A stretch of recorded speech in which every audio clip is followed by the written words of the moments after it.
Hello everyone. तो आज का हमारा टॉपिक है वर्ब। आज हम पढ़ने वाले हैं, आज की इस लेक्चर में हम पढ़ने वाले हैं व्हाट इज वर्ब। वर्ब क्या होता है, वर्ब क्यों पढ़ते हैं, वर्ब का यूज क्यों किया जाता है। Okay, so let's start video. What is verb and why we should learn verb. What is the reason behind learning verb. हमने नाउन पढ़ लिया, प्रोनाउन पढ़ लिया, अब इस वर्ब की क्या जरूरत है। Are you getting my point? So let's start. What is verb? तो सबसे पहले इसका हम डेफिनेशन पढ़ते हैं, फिर डेफिनेशन को उसको डिस्क्राइब करेंगे विद प्रैक्टिकल। पहले डेफिनेशन पढ़ेंगे, फिर डिस्क्राइब करेंगे विद एग्जाम्पल और विद प्रैक्टिकल। ठीक है, चलिए sir. What is verb? Definition क्या है? Definition is the word shows action, time and state of being is called verb. एक ऐसा वर्ड जो किसी भी सेंटेंस में उस सेंटेंस की एक्शन, उस सेंटेंस की टाइम और उसमें जो स्टेट ऑफ बीइंग्स है उसकी प्रेजेंट को दिखाता है, उसके होने का बोध कराता है, वह हमारा वर्ब कहलाता है। एक छोटा सा मैंने गाना, सांसों की जरूरत है जैसे, सांसों की जरूरत है जैसे, जिंदगी के लिए वर्ब की जरूरत है वैसे, सेंटेंस के लिए, सेंटेंस के लिए। ओके, जिस प्रकार से आप बिना सांस लिए जिंदगी में जी नहीं सकते हैं, कि जिस प्रकार से आप बिना ऑक्सीजन के, बिना सांस लिए आप जी नहीं सकते, उसी प्रकार से एक सेंटेंस बिना वर्ब के बन ही नहीं सकता। No chance. So that's why we should have to learn verb with very easy, and I'm going to teach you, I'm going to tell you with very easy and easy example. Okay, with easy example. Okay, so let's start. तो किसी भी sentence का एक basic structure होता है, किसी भी sentence का बेसिक स्ट्रक्चर जो होता है हमारा, तो subject, verb plus other word. Are you getting my point? I hope everyone is getting my point. So let's start. तो जो हमारा सब्जेक्ट होता है, ठीक है, समझिएगा, एक एग्जाम्पल आप लोग समझिएगा। जो हमारा सब्जेक्ट होता है उसको हम एक एरोप्लेन की पहिए की मान लेते हैं। ठीक है, मान लेते हैं जो हमारा ये पूरी बॉडी है, एक ग्रीन कलर से, ये हमारा है एरोप्लेन की बॉडी। ओके, और जो हमारा सब्जेक्ट है उस एरोप्लेन का पहला चक्का है। ओके, फर्स्ट व्हील है। ओके, तो जिस प्रकार से ग्रीन वाली मार्कर से जो डब्बे बने हुए हैं, जो बॉक्स बना हुआ है, उसे हम कहते हैं एरोप्लेन की बॉडी। और जो हमारा सब्जेक्ट है उसको मानते हैं एरोप्लेन की first wheel. Are you getting my point? So let's start. So please attention here. And जो हमारा ये पिछला है, जो अदर वर्ड है, जिसमें ऑब्जेक्ट एंड अदर वर्ड्स आते हैं, उसे हम कहते हैं एरोप्लेन का second wheel. Okay, I hope आपको समझ में आ रहा है। तो आप सोचिए, हमारे पास एक सब्जेक्ट है जो कि पहला चक्का है, दूसरा अदर वर्ड है जो कि दूसरा चक्का है।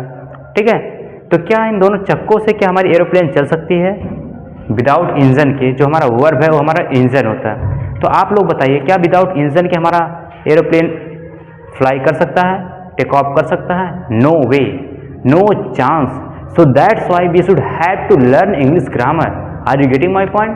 सो प्लीज अटेंशन हियर।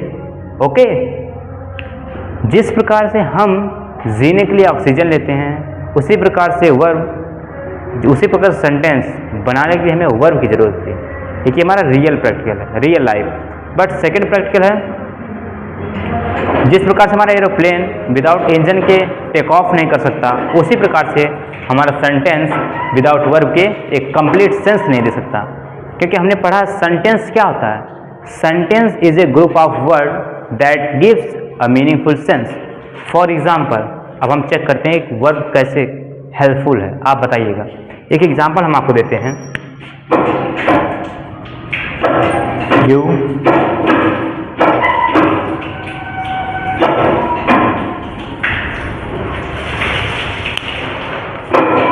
तो हमारा हाँ, तो ये जो ग्रीन पार्ट दिख रहा है, ग्रीन पार्ट में, ये ग्रीन पार्ट जो बॉक्स दिख रहा है, इसे हम मान लेते हैं एरोप्लेन की बॉडी है। ओके, और जिस सब्जेक्ट के पास जो दो पहिए लगे हैं, तो इसे हम मान लेते हैं दो वर्ब की, दो एरोप्लेन की जो आगे वाली पहिए होते हैं उसे हम मान लेते हैं, जो कि हमारा सब्जेक्ट है। ओके, और जो लास्ट का जो है दो पहिए हैं, इसे हम अदर वर्ड, जिसे हम एरोप्लेन के लास्ट के दो पहिए मान लेते हैं। ओके, फॉर एग्जाम्पल, ठीक, चूंकि वर्ब हमारा मिडिल में यूज हुआ है सब किसी सेंटेंस में, तो you can say verb is a heart of any sentence. जैसे as we can't alive in this world without heart, so that's why without any verb we can't explain, we can't give a complete sense of any sentence, because क्योंकि कोई भी sentence होता है उसका एक complete sense होता है, but जब हमारे पास वर्ब नहीं होता है तो उसका कोई कंप्लीट सेंस नहीं होता। एक पल के लिए आप सब्जेक्ट, अदर वर्ड, प्रोनाउन या एडजेक्टिव, प्रीपोजिशन, कंजक्शन के बिना आप सेंटेंस को बना सकते हैं, but without verb you can't make any sentence in this world. This is the harsh reality of English language. So that's why you should have to learn English language. English language में हमें verb को इसीलिए पढ़ना पड़ता है क्योंकि हम बिना वर्ब के एक सेंटेंस बना ही नहीं सकते। अगर हमारे पास वर्ब है तो हम बोल सकते हैं स्पीक, कम, गो, लिसन, ट्राई, फ्राई, क्राई, हम बोल सकते हैं, बट विदाउट वर्ब हम कुछ भी नहीं बोल सकते हैं। So that's why we should learn English language and we should learn verb. Okay, so let me tell you.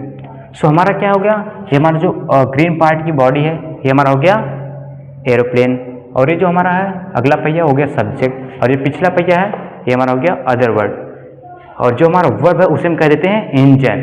क्योंकि अगर हमारे एरोप्लेन में आगे के पहिए हैं, पीछे के पहिए, बट अगर उसमें इंजन नहीं है तो हमारा एरोप्लेन नहीं चल सकता। सेम उसी प्रकार से हमारे पास सब्जेक्ट हो, ऑब्जेक्ट हो, एडवर्ब हो, एडजेक्टिव हो, प्रीपोजिशन हो, कंजक्शन हो, बट अगर वर्ब नहीं है तो उस सेंटेंस का कंप्लीट सेंस निकल ही नहीं सकता। Okay, so that's why we should have to learn verb. Okay, शायद मुझे पूरा विश्वास है आपको समझ में आ गया होगा हमें वर्ब पढ़ना क्यों चाहिए। ओके, सो चलिए अब एक्सप्लेनेशन करते हैं डेफिनेशन का।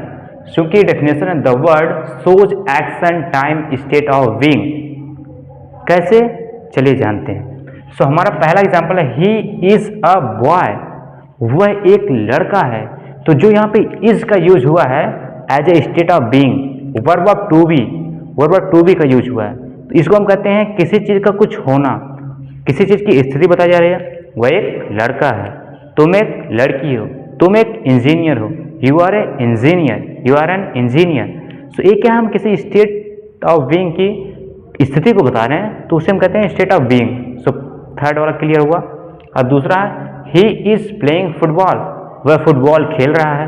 तो इसमें क्या है, एक एक्शन वर्ब प्लस एक टेंस बताई जा रही है कि प्रेजेंट में खेल रहा है या पास्ट में खेल रहा है या फ्यूचर में। जो हमारा इज है एज ए हेल्पिंग वर्ब, जो हमें बता रहा है टेंस, समय बता रहा है कि ये वह कब खेल रहा है, प्रेजेंट में, पास्ट में या फ्यूचर में। सो टेंस को बताने के लिए, समय को बताने के लिए हमें वर्ब को पढ़ना पड़ता है। ओके, एंड जो तीसरा है हमारा action verb.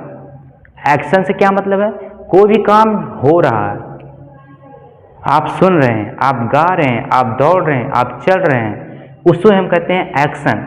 For example he jumped into the river, वह नदी में कूदा।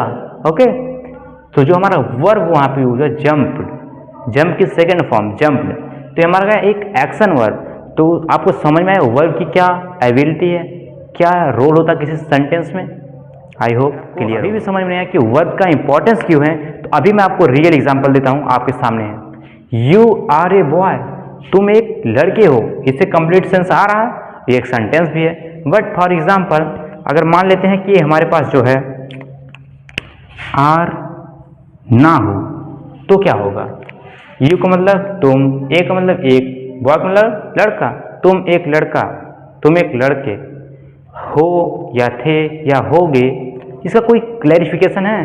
तो इसीलिए ये हमारा एक सेंटेंस कंप्लीट सेंस नहीं दे रहा है, जब कंप्लीट सेंस नहीं दे रहा है तो ये हमारा सेंटेंस हो ही नहीं सकता। So that's why we should learn verb. हमें वर्ब को पढ़ना पड़ता है और वर्ब का यूज करना पड़ता है हमें कंप्लीट सेंस देने के लिए। So that's why we should have to be learn verb in English language. यही हमारा रीजन है, ठीक है।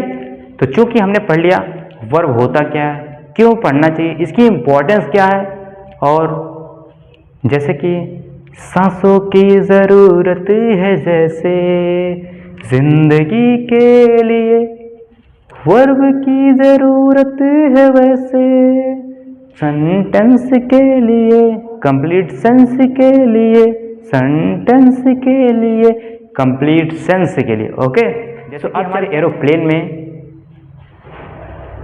कई इंजन्स होते हैं। अगर हमारी गाड़ी है उसमें एक छोटा इंजन होता है, हमारा 4 व्हीलर ट्रक है, उससे बड़ी गाड़ी है, ट्रेन है। तो जैसे जैसे हमारी गाड़ी की कैपेबिलिटी बढ़ती है उससे हमारे इंजन की एबिलिटी बढ़ती है, क्षमता को बढ़ाना पड़ता है, कैपेसिटी को बढ़ाना पड़ता है। उसी प्रकार से हम इस संसार में, हम इस वर्ल्ड में तरह तरह के सेंटेंसेस को यूज़ करते हैं। कभी सिंपल सेंटेंस, तो उस सेंटेंस को अच्छा, इजी और इंगेजिंग बनाने के लिए जिस तरीके से हमारे इंजन की कैटेगरी डिवाइड है उसकी कैपेबिलिटी के अकॉर्डिंग, उसी तरीके से हमारे वर्ब की जो कैटेगरी डिसाइड है वो हमारे जो सेंटेंस को इजी एंड ऑर्गेनाइज्ड वे में डिफाइन करता है। इजी और ऑर्गेनाइज तथा अट्रैक्टिव बनाता है। उसी के अकॉर्डिंग हम इसको 3 पार्ट में डिवाइड करते हैं। सो पहला है हमारा मॉडल वर्ब, पहला है हमारा मॉडल वर्ब, एंड सेकेंड है हमारा हेल्पिंग वर्ब, एंड थर्ड है हमारा एक्शन वर्ब। ओके, ठीक है। तो हमारा मॉडल वर्ब कौन कौन से होते हैं, ठीक है, चलिए जानते हैं। इसको हम एक स्टोरी, एक पोएम के थ्रू लर्न करने वाले हैं। So let's attention, let's please attention. Can, could, will be able to, should, must, ought to, has have to, had to, will have to, used to, need to, dare to। I hope आपको याद हुआ होगा। अगर याद नहीं हुआ तो चलिए एक बार फिर से रिवाइज करते हैं। Can, could, will be able to, should, must, ought to, has have to, had to, will have to, used to, need to, dare to।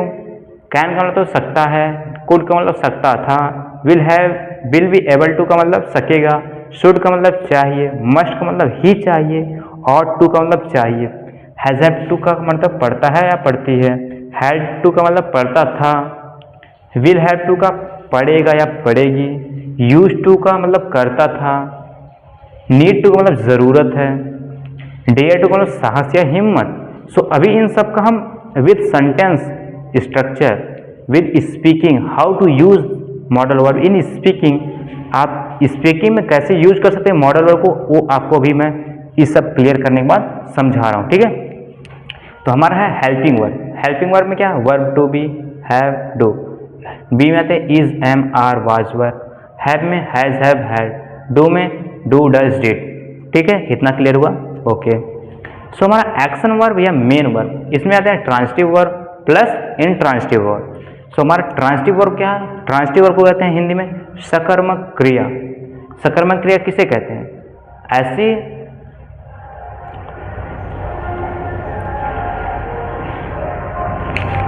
सकर्मक क्रिया उसी कहते हैं, उसमें यूज होती है जब हमें सेंटेंस का कंप्लीट सेंस देने के लिए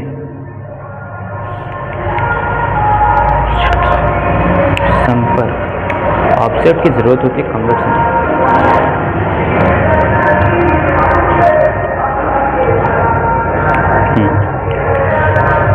तो जो हमारा ट्रांजिटिव वर्ड होता है, ट्रांजिटिव वर्ड जिसे हम कहते हैं सकर्मक क्रिया, इसमें हमें सेंटेंस का कंप्लीट सेंस देने के लिए ऑब्जेक्ट की ज़रूरत पड़ती है। ओके, सेंटेंस का कंप्लीट सेंस देने के लिए जिसमें हमें ऑब्जेक्ट की ज़रूरत पड़ती है उस वर्ब को हम कहते हैं transitive verb. For example, you love your family, तुम अपने फैमिली से प्यार करते हो। तो इसमें क्या है, जो हमारा जो लव है ये डिपेंड करता है योर फैमिली पर, जो कि हमारा ऑब्जेक्ट है। ओके, फॉर एग्जाम्पल अगर हमारे पास योर फैमिली ना हो, ऑब्जेक्ट ना हो, तो यू लव, तुम प्यार, इसे कंप्लीट सेंस निकल रहा नहीं निकल रहा। सो दैट्स वाई हमें पढ़ना पड़ता है transitive word. Transitive word depend करता है ऑब्जेक्ट पे।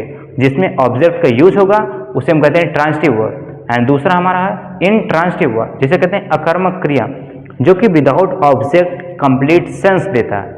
विदाउट ऑब्जेक्ट जो वर्ब कंप्लीट सेंस देता है उसे हम कहते हैं intransitive verb. Okay, for example he jump, उसने कूदा या वह कूद गया।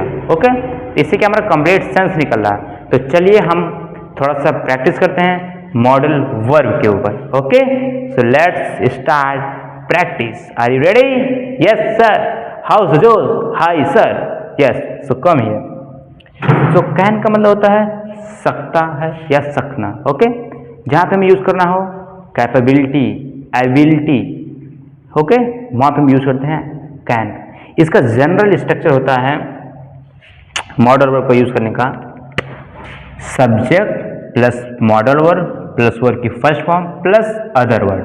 ओके, सो हमारा जनरल स्ट्रक्चर है subject plus modal verb, subject, देखिए इसका जनरल स्ट्रक्चर होता है subject plus modal verb plus verb की first form plus other word. अब इससे हम प्रैक्टिस करते हैं। प्रैक्टिस कैसे करते हैं? जैसे क्या है कि तुम इंग्लिश बोल सकते हो, यू कैन स्पीक इंग्लिश। तुम वहां जा सकते हो, यू कैन गो देयर। तुम बोल सकते हो, यू कैन स्पीक। तुम पढ़ सकते हो, यू कैन स्टडी। तुम दौड़ सकते हो, यू कैन रन। तुम कार चला सकते हो, यू कैन ड्राइव कार। सो हमारा होगा कैन का यूज। ठीक, अब पढ़ते हैं शुड का यूज। आपको पढ़ना चाहिए, यू शुड स्टडी। आपको जाना चाहिए, यू शुड गो। आपको यहाँ आना चाहिए, यू शुड कम हियर। आपको वहाँ जाना चाहिए, यू शुड गो देयर। ठीक है, अब मस्ट का, आपको यहाँ आना ही चाहिए, यू मस्ट कम हियर। आपको यहाँ आना ही चाहिए, यू मस्ट कम हियर। आपको पढ़ना ही चाहिए, यू मस्ट स्टडी। आपको पढ़ना ही चाहिए क्योंकि आपको एग्जाम क्रैक करना है, you must study because you have to be crack your exam. Okay, और टू का मतलब चाहिए। ठीक, और जो कुड है उसको हम पास्ट में यूज करते थे। ठीक है, तुम इंग्लिश बोल पाओगे। ओके, तुम इंग्लिश बोल सकोगे, you will be able to speak. यदि आप ट्राई करते हैं तो आप इंग्लिश बोल पाओगे। If you are try so you will be able to speak. Okay, अब चलते हैं हैज टू और हैव टू में। जब भी हमें कोई काम करना पड़ता है, ठीक है, जब भी हमें कोई काम करना पड़ता है, मुझे जैसे कि मुझे पढ़ना पड़ता है, आई हैव टू स्टडी। उसे पढ़ना पड़ता है, he has to study. Has का यूज सिंगुलर पर्सन के साथ, हैव का use plural person part. So that's why, are you getting my point? Yes, oh my goodness. So listen and attention, pay attention. Had to का मतलब पढ़ता था। जैसे कि कोई काम पास्ट में करना पड़ता था, मुझे स्कूल जाना पड़ता था, I had to go to school. मुझे पढ़ाना पड़ता था, I had to teach. Okay, model verb के साथ हमेशा वर्ब की फर्स्ट फॉर्म यूज होगी, जैसा कि सेंटेंस स्ट्रक्चर में बताया गया है। अब चलते हैं विल हैव टू का। आपको पढ़ाना पड़ेगा, you will have to teach. आपको वहां जाना पड़ेगा, you will have to go there. आपको यहाँ आना पड़ेगा, you will have to come here. आपको इंग्लिश बोलनी पड़ेगी, you will have to be speak. आपको इंग्लिश सीखनी पड़ेगी, you will have to learn English. क्योंकि इंग्लिश बहुत ही जरूरी है, because English is very necessary. So that's why you have to learn English language. Are you ready? Yes sir. Are you ready? Yes sir. Good. अब use to का use कब करते हैं? यूज टू का जब हमें कोई पास्ट की एक्शन को दिखाना हो। मैं पढ़ाया करता था, I use to teach. Okay, मैं वहां जाया करता था, I use to go there. मैं आपको सिखाया करता था, I use to teach you. Okay, समझ में आ रहा? गुड। नीड टू का मतलब जरूरत। आपको इंग्लिश बोलने की जरूरत, यू नीड टू स्पीक। आपको इंग्लिश सीखने की जरूरत, you need to learn English. आपको प्रैक्टिस करने की जरूरत, यू नीड टू प्रैक्टिस। आपको वहां जाने की जरूरत, you need to go there. आपको यहाँ आने की जरूरत है, you need to come here. आपको अपनी पर्सनालिटी को अपग्रेड करने की, you need to upgrade your personality. जब भी हमें कुछ करने की जरूरत होती है, वहां पे हम यूज करते हैं नीड टू। ओके, अब क्या है? Dare to. आप में बोलने की साहस है, you need to, you dare to talk. Okay, आप में हिम्मत है, you have dare. Okay, so I hope everything is clear, everything भी।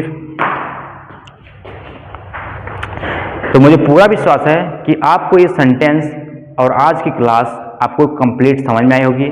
और अगर किसी को भी इतना समझाने के बाद भी अगर कोई भी डाउट रहा हो सो प्लीज़ कमेंट सेक्शन में अपने डाउट को छोड़िए, और मैं हर एक कमेंट को पढ़ता हूं और उसमें जो भी आपका डाउट रहेगा मैं उस पर एक अलग सा सेपरेट वीडियो बना दूंगा। बट मुझे नहीं लगता कि इस कंप्लीट वीडियो को देखने के बाद जो लोग यहाँ तक देखे हैं वो तो बहुत ही अप्रिसिएबल हैं, उन्हें तो अप्रिशिएट करना चाहिए क्योंकि वो सीखने आए हैं। क्योंकि सीखोगे नहीं तो जीतोगे कैसे, अब बोलोगे नहीं तो बताओ who am I, I am the talker, who am I am the talker, I love the talk. Okay, do you love the talk? यदि आप भी द टॉक से प्यार करते हैं so please leave a heart in comment section and one day the talk will become the best YouTube channel and social media page in this world. It is my promise to all of you who really want to change yourself, who really want to explore our personality, who really want to explore our knowledge. So that's why you please join us, and I assure you, you will find your passion. Aman signing off.